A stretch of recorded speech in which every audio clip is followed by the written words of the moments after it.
An der Kulisse kann man schon erkennen, was heute wieder trifft. Liebe Kinder, liebe Jugendliche, liebe Dittmoninger, Astner, Kaya, Kirchheimer, liebe Schwestern und Brüder aus nah und fern, heute gibt es den 10. Teil von Don Camillo in der Corona-Krise.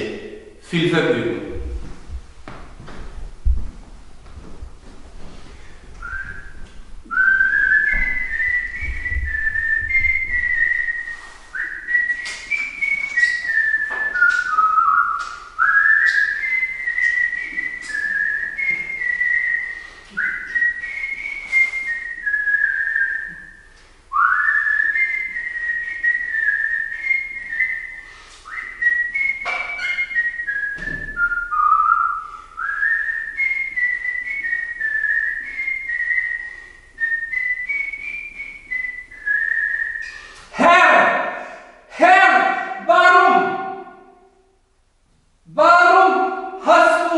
Den Menschen so viel Verstand gegeben. Warum?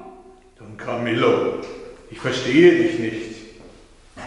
Herr, hätte der Mensch weniger Verstand, würde es keine Handys, keine Tablets, keine Smartphones, keinen Computer und all dieses Zeug geben, das mich täglich verwirrt und ärgert. Ich könnte meinen Computer an die Wand klatschen und mein Handy in den Reißwolf werfen.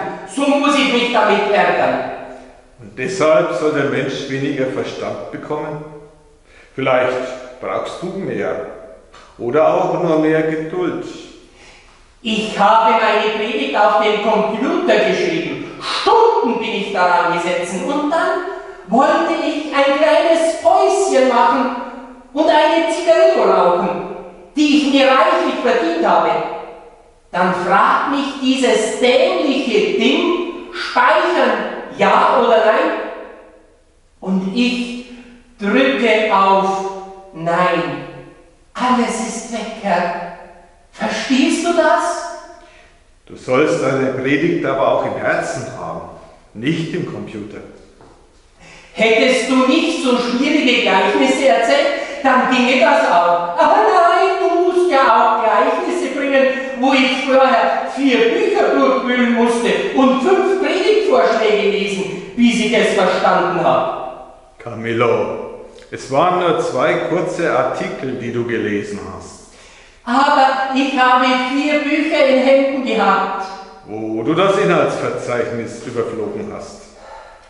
Aber nicht genug mit dem Computer. Mit diesen verrückten WhatsApp-Nachrichten komme ich ganz durcheinander. Gestern waren 57 auf einmal drauf. 57! Und was war er? Ich verwechsel die Chats. Und dann habe ich einen Ministranten, der angefragt hat, ob er morgen ministrieren kann, geantwortet, habe bereits Bier und Krapper gekauft, komm gegen 19 Uhr.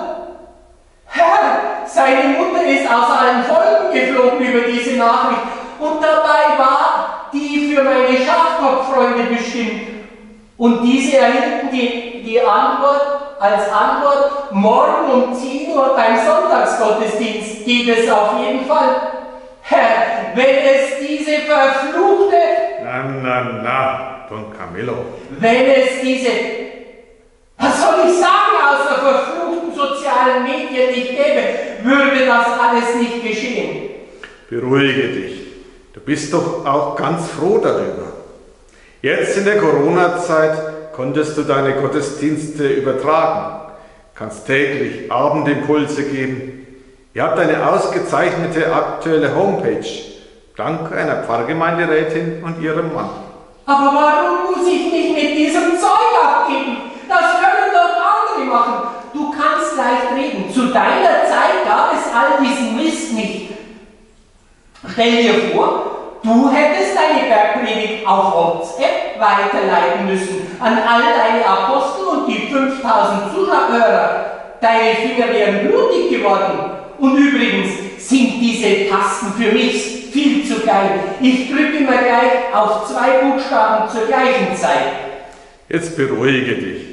Du musst ja nicht alles können. Was du kannst, ist gut. Diese Talente hast du.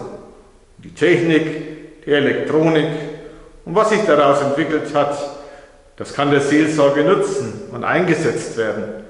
Aber du brauchst es nicht perfekt beherrschen. Aber unser Bischof und seine Lakaien wollen, dass wir dies beherrschen. All die Anweisungen und Dekrete in der Corona-Krise kamen immer per E-Mail. Und sie verlangen, dass wir alle möglichen Dinge per Internet machen, wie E-Learning, zu Datenschutz und was sonst noch alles. In mir regt sich Mitleid. Du nimmst mich nicht ernst, Herr.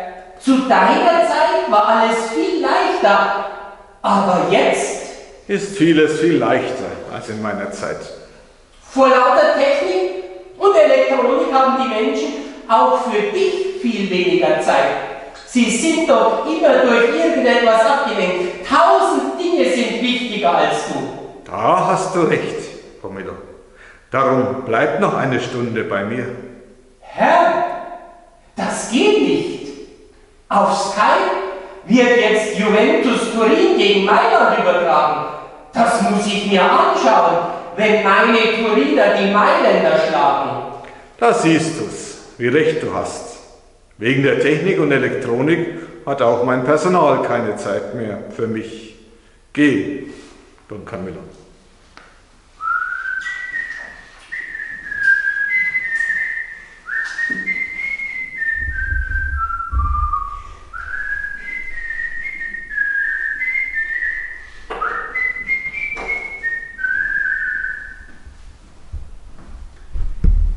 Ja, so kann es gehen.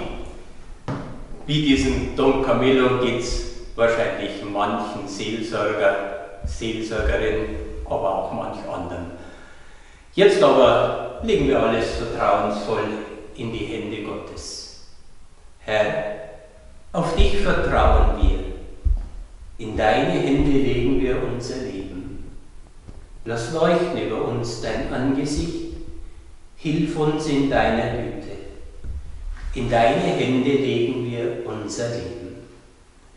Ehre sei dem Vater und dem Sohn und dem Heiligen Geist. Herr, auf dich vertrauen wir. In deine Hände legen wir unser Leben.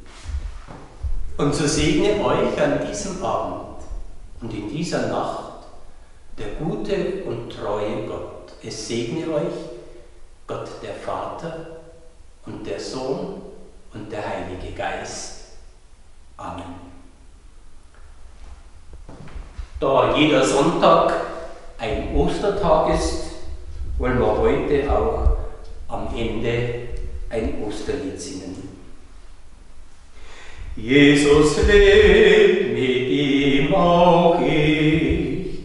Tod, wo sind nun deine Schrecken? Jesus lebt und wird auch mich von den Toten auferwecken. Steh auf von der Sünde auf, richt nach oben deinen Lauf. Jesus lebt, ihm ist das Reich über alle Welt gegeben. Mit ihm werd auch ich zugleich ewig herrschen, ewig leben. Gott erfüllt, was verspricht, dies ist meine Zuversicht. Ich wünsche euch allen eine gesegnete Nacht, einen schönen Abend noch und morgen einen guten Tag. Pfiat euch Gott, bis morgen auf die Nacht.